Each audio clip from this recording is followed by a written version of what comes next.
Educação à distância, mudando realidades.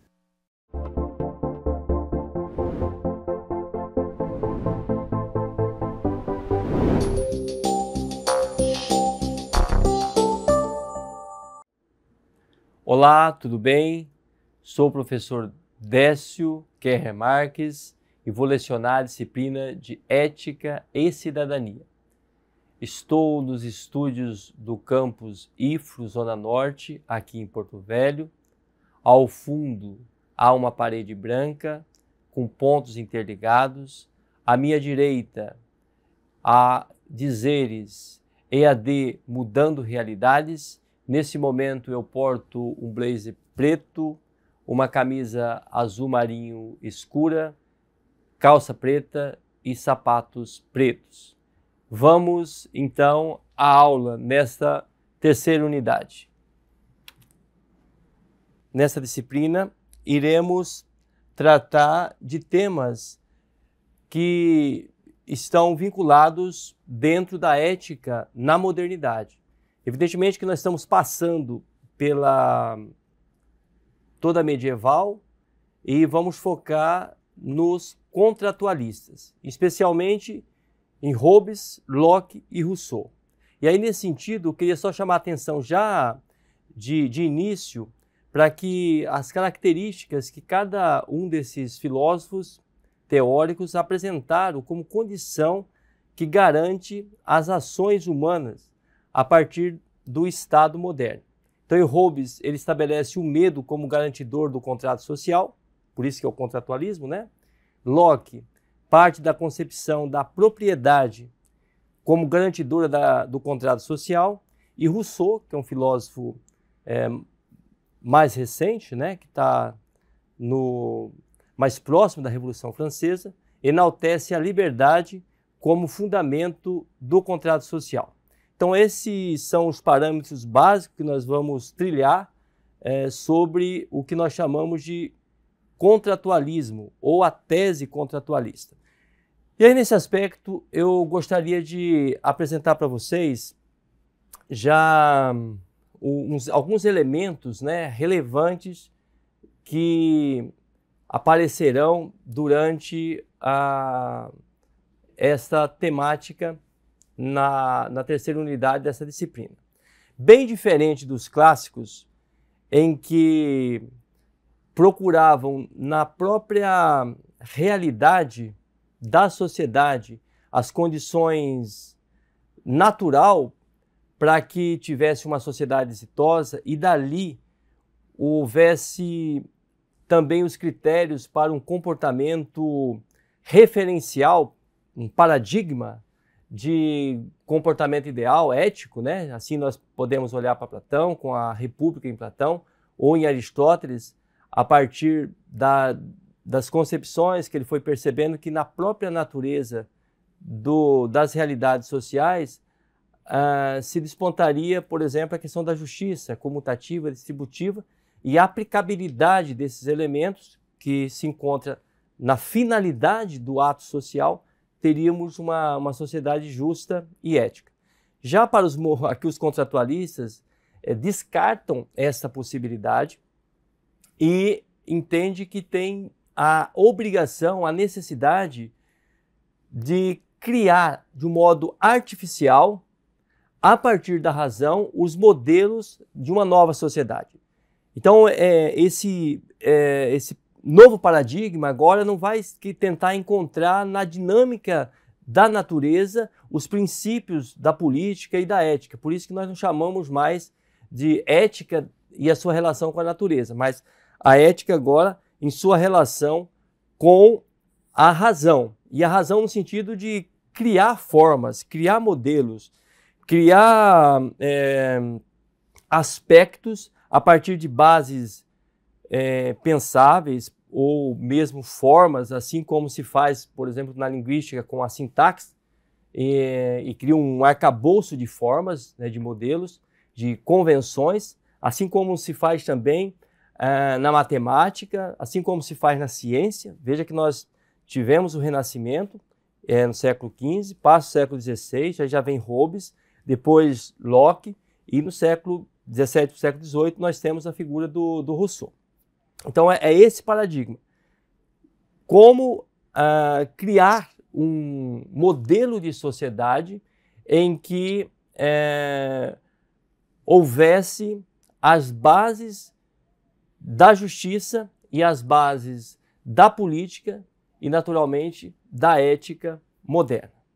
Então, retomemos aqui os slides depois desses encaminhamentos para novas interpretações e explicações. O que podemos aprender com os contratualistas? Objetivo fundamental: mostrar como a concepção de ética está elaborada no contrato moderno. Ética no contrato, no dever e na utilidade, né? Então, esses 3 desdobramentos que nós vamos tentar percorrer.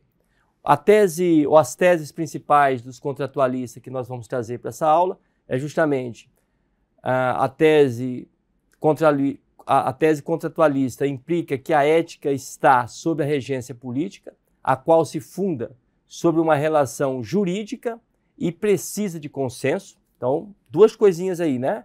Sobre uma relação jurídica, porque é uma forma, né? Um ordenamento bem estabelecido e, naturalmente, demanda dos seus pares o consenso. E o sujeito cede seu autogoverno, como esperava e apregoava Platão, por exemplo, e mesmo Aristóteles. Então, ele cede seu autogoverno, cede a sua vontade ao Estado para receber as garantias individuais por força da lei. Então, veja só aqui que mudança, né? Enorme, que se você analisar com os clássicos, essa segunda parte. O sujeito, ele cede o seu aspecto fundamental de autogovernança, passa isso ao Estado, porque o Estado, a partir do ordenamento jurídico e de consenso, a partir de processos, garante as garantias individuais, né? Que é o grande legado da modernidade, que depois das garantias individuais vem o direito à pessoa humana, os direitos universais, a liberdade de expressão, o direito à propriedade e assim por diante. Então vejam só, por aí já daríamos de falar assim, olha, nos conectamos com os contratualistas. Os contratualistas então criam, a partir de uma convicção racional, não mais uma expectativa que a natureza tem uma finalidade, por exemplo, como pensava Aristóteles, os homens são seres sociais. Não tem essa perspectiva, né? O ser humano não tem essa, não se debate a finalidade de uma natureza humana ou outra. O que se espera do humano é que ele esteja preparado, adestrado para cumprir um ordenamento previsto, um pacto que nesse grande pacto é chamado de jurisconsenso.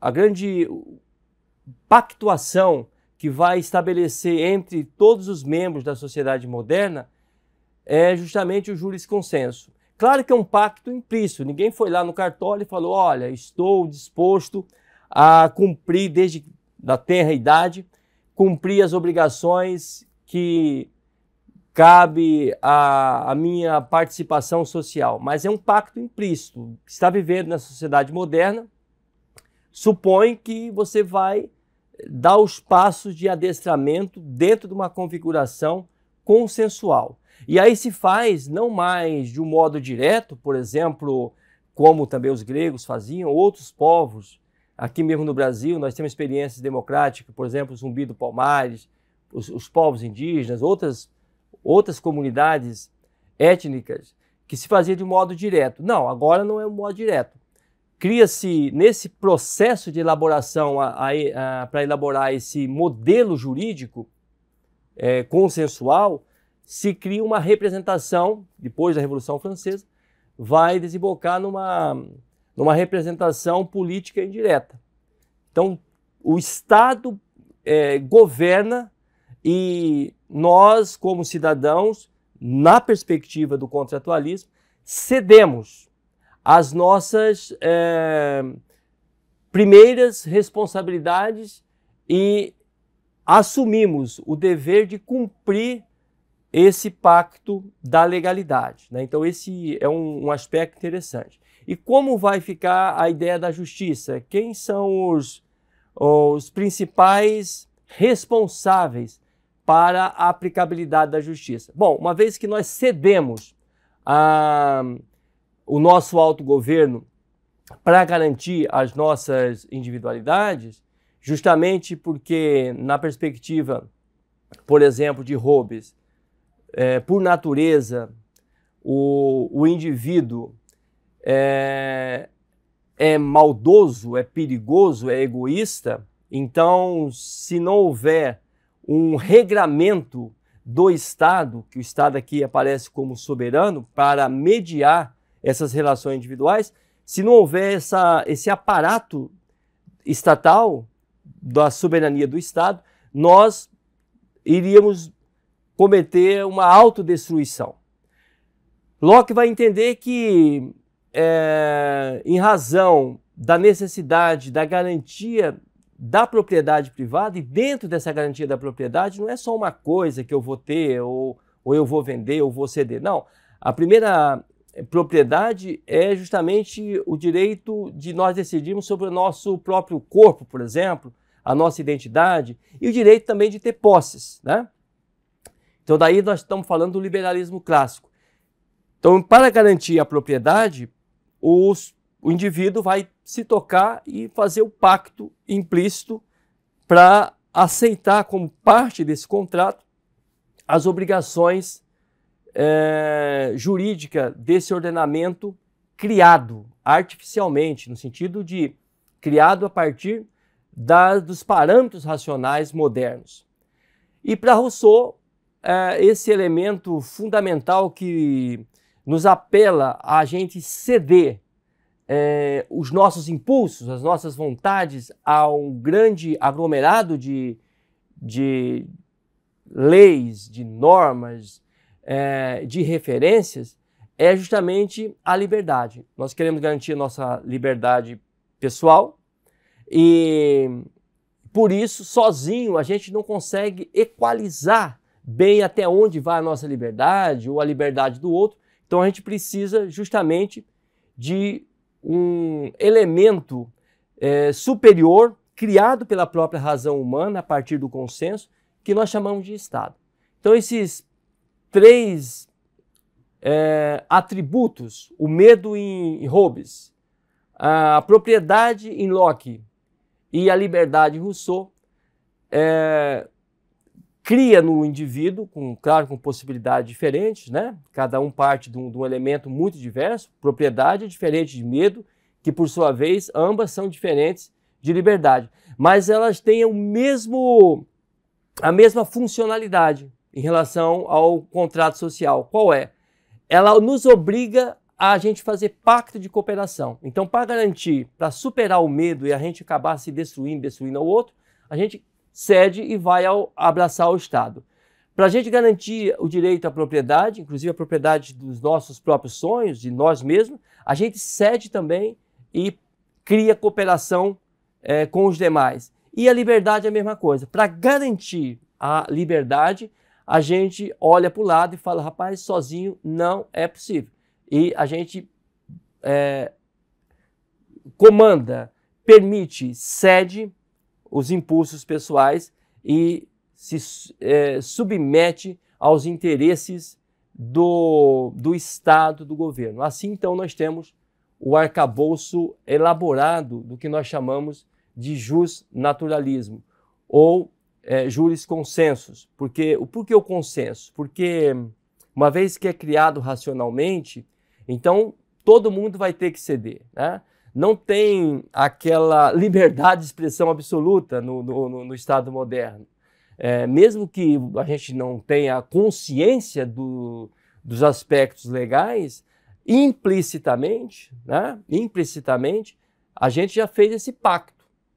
Morando naquele território, por exemplo, moramos no Brasil, a democracia liberal do Estado Democrático Brasileiro nos obriga a cumprir esse tipo de ordenamento. Então veja que é uma ética aqui que não chega a ser passiva, porque ela tem obrigações, né? Mas ela é muito normativa, muito normativa. E aí tem algumas perguntas que eu vou trazer nesse próximo slide em relação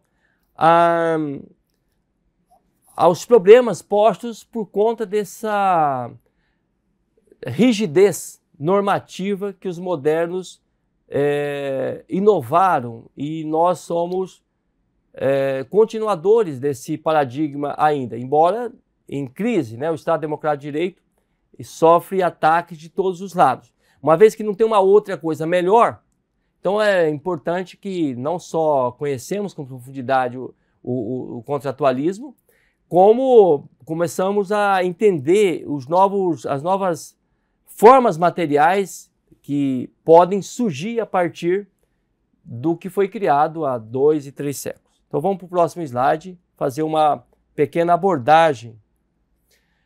As perguntas que estão postas aos contratualistas basicamente estão nesse rol de indagações. De onde vem a justiça? Como seria se não houvesse regras? Como escapar do estado de natureza? O que é o contrato social? Quais regras somos obrigados a seguir? Por que é razoável seguir regras? E quais circunstâncias é permitido infringir essas regras? Então, essas indagações, em grande medida, trata de uma resposta, porque o arcabouço do contratualismo ele é justamente artificial. Então, o jurisconsenso é o que nós chamamos de contrato social. Ele é um ato artificial, é um produto da razão. Os aspectos desse produto, para ser legitimado, ele precisa ser universal e com garantia de totalidade. Então, tem que evitar as particularidades. E há um deslocamento das competências do indivíduo às responsabilidades do Estado. Por isso que nós podemos falar em legalidade e moralidade. Então aqui estão postas as condições materiais para a gente começar a pensar os grandes princípios norteadores das democracias liberais. Que entre eles se destaca, que interessam diretamente a nossa disciplina, que é justamente a legalidade e a moralidade. Quando a gente fala que é um modelo artificial, não significa que seja algo falso, longe disso. Artificial como artifício, que tem a ver com construção. Então, o Estado moderno é criado a partir de uma regra em que foi feita pelas cabeças pensantes dos modernos. E por isso tem alguns critérios para criar as regras. Quais são os critérios que eu acabei de trazer para vocês? O primeiro critério é que essas regras tenham o máximo de condições de ter valores universais, aspectos universais. E depois elas têm que ter um arcabouço de totalidade, justamente para que não haja um regramento apenas fazendo uma distinção de pessoas dentro da República. Então a República aqui, ela só vai ter a moralidade se, diante da mesma lei, todos os cidadãos, olha só que revolução, né? Todo cidadão, seja qual cor que ele tenha, qual raça, etnia, qual procedência econômica, qual status de profissão, todos estão, inclusive cargos públicos, se ocupa o cargo mais simples da República e quem ocupa o cargo mais importante, passa pelos mesmos critérios de leis que são universais para todos, né? E também com esse aspecto de totalidade. É uma ética, então, mais uma vez retomando, só para a gente concluindo essa unidade, em que o indivíduo cede ao Estado as suas competências de agir exitosamente. Em última instância, está dizendo o seguinte: a revolução, a mudança do mundo não passa necessariamente porque a pessoa é muito inteligente individualmente, mas passa pelo acumulado de situações que existe numa sociedade. Envolve toda a estrutura social. Essa estrutura social é capaz de criar leis boas e eficientes para que a sociedade como um todo seja beneficiada. É uma proposta que deu certo por muito tempo, né? Avançou bastante. Entretanto, ultimamente a gente percebe, numa análise ética, evidentemente, que ela está um pouco saturada. Em grande medida porque a desigualdade econômica e social voltou a nos atrapalhar nesse final do século XX, início do século XXI, com o avanço do que nós chamamos de financiarização, o neoliberalismo, né? E outras experiências positivas que não são desse arcabouço do justnaturalismo mundo afora começam a se despontar, que não tem esse compromisso de pacto, né? Que envolve as partes e o todo para fazer leis numa perspectiva de uma democracia de representatividade. E, de outra feita, estamos no meio do caminho, porque ainda não tem, para nós, das democracias liberais, né, que poderíamos propor uma sociedade boa, ética, altamente emancipada, também não temos uma nova sociedade posta ainda. Então a gente vai lidar por algum tempo ainda e criar as novas bases de uma nova sociedade que uma hora vai chegar, né, com um novo consenso, um jurisconsenso talvez diferenciado e melhor para a maioria das pessoas. Bom, agora já nos preparamos então para a próxima unidade, que nós vamos falar da maior referência dos liberais clássicos, né, do justnaturalismo, que é o Kant. Então, até a próxima aula.